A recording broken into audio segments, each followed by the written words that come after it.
Kamen Rider itu tontonan bocah. Mending lu nonton yang lain yang lebih berfaedah kek. Lah, apa urusannya sama lu?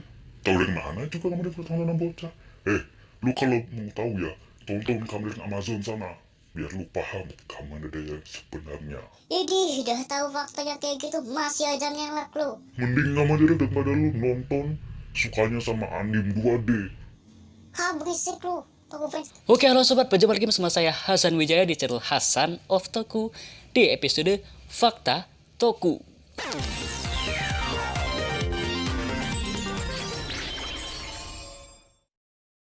Nah, pasti pernah kalian dipanggil bocah hanya karena nonton Kamen Rider. Lalu, apa ngeks kalian? Bangah? Apa? Santuy biasa-biasa aja gitu dengan kenyataan. Pasti beberapa ada yang memberikan alasan untuk mengelak ya. Contohnya saja ada yang kayak cari-cari alasan lain. Lalu ada juga yang membawa-bawa Kamen Rider Amazons biar dianggap nggak enteng dan alasan lain-lain ya. Well, memang sebenarnya Kamen Rider ditujukan kepada anak-anak.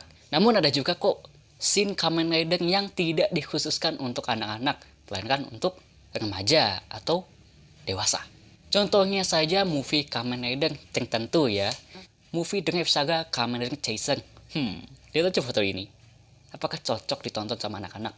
Lalu ada juga spin-off Kamen Rider yang ada juga buat dewasa. Perlu diingat juga bahwa Kamen Rider penggemarnya bukan anak-anak saja ya, remaja atau dewasa. Di dalam kalangan anak-anak biasanya mereka hanya menyukai di bagian fighting atau action. Lalu efek CGI yang berubah seperti alat-alat canggih ataupun wujud tambahan yang membuat mereka menyukai Kamen Rider. Nah, untuk di kalangan remaja sampai dewasa pasti berbeda daripada anak-anak. Untuk di kalangan tersebut biasanya ada yang menyukai serialnya, lalu alur ceritanya, para peran-perannya atau peran pemain di dalam serial tersebut ya, contohnya ada yang ganteng, ada yang cantik, ada yang gagah, ada yang seksi gitu ya, berbeda-beda. Pasti tidak seperti anak-anak yang menyukai hal tertentu. Dan pastinya di kalangan remaja dan dewasa jauh lebih bisa berpikir daripada anak-anak. Nah, anak-anak biasanya cuma mengunggulkan yang menurut mereka bagus. Wah, X8 bagus nih. Wah, build bagus nih. Nah, itulah pemikiran anak-anak. Well, kalian gak usah ngebully. Memang pemikiran mereka belum sebesar remaja atau dewasa. Jika remaja pasti berbeda lagi. Dikaido paling kuat, Sekai no Hagaisha, Toris Gari no Kamen Rider. Gitu kan? Bagusan Os, medalnya banyak, punya kamu banyak, pasti bisa ngalahin dikit. Well, ada juga yang agak aneh gitu kan. Untuk kalian Toku fans remaja atau dewasa, jika ada yang bilang, Lu udah gede ngapain sih nonton Kamen Rider? Gak malu apa? Kerja gih. Ngumpulin uang, hidup ini keras. well, tinggal kalian jawab, Setiap orang pasti memiliki kegemaran yang berbeda-beda, bro. Lagian apa juga hubungannya dengan kerja keras? Urusin hidup lu sendiri, bro. Oke? kan begitu bisa.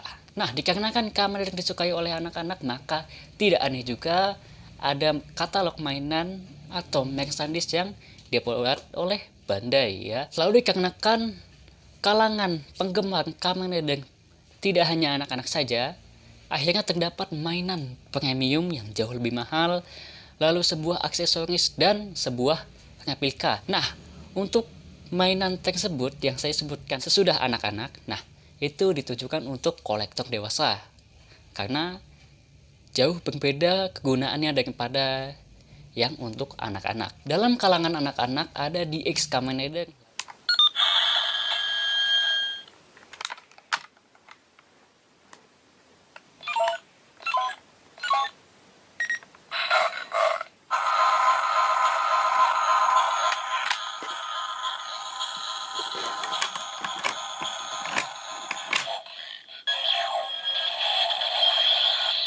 Lalu IKF atau Rider Kicks Figure dan lain-lain.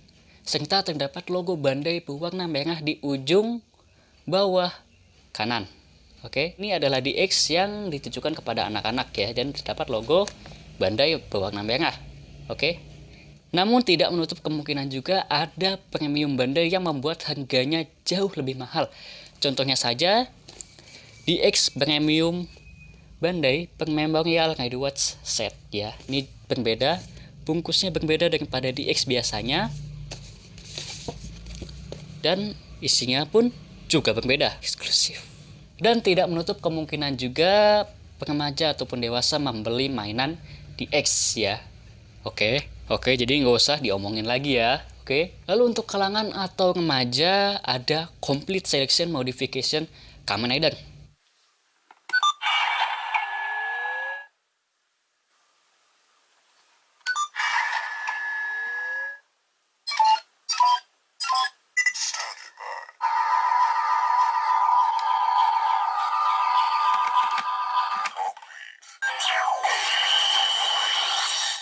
Dan ada juga sebuah replika yang contohnya Revolcan milik Kamen Rider Black RX yang dibuat oleh Tamashii Lab.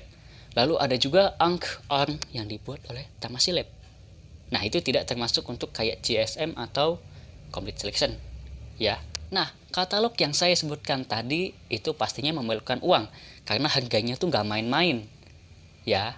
Dan pastinya diburu oleh para kolektor. Lu udah gede, lu udah kerja, ngapain lu beli mainan kayak gituan? Mending lu jual buat beli mobil atau buat beli motor.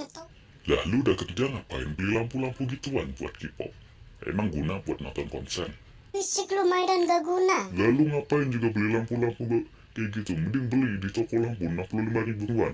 Di gini-gini kan enak. Nah, kalian paham? Jadi intinya kita harus menghargai hobi satu sama lain. Jadi misalkan ada teman kalian yang pecinta anime yang beli manga-manga atau komik, tidak perlu kalian komentari buat apa beli komik, mending lu buat beli nasi padang dimakan kenyang kayak. Nah, itu kan pendapat Anda, bukan pendapat dia yang punya uang membeli komik tersebut. Oke, sampai sini paham kan? Nah, untuk kalian yang masih belum paham tentang katalog yang saya sebutkan tadi, silahkan kalian cek postingan di fanspage Tokusatsu di Instagram. Linknya saya tulis di deskripsi. Semoga kalian paham, jadilah toko fans yang cerdas, setiap orang pasti punya kegembangan masing-masing. Oke sobat, terima kasih sudah menonton video ini sampai habis dan sampai jumpa di video saya yang selanjutnya. Saya Hasan Wijaya, terima kasih. Bye-bye.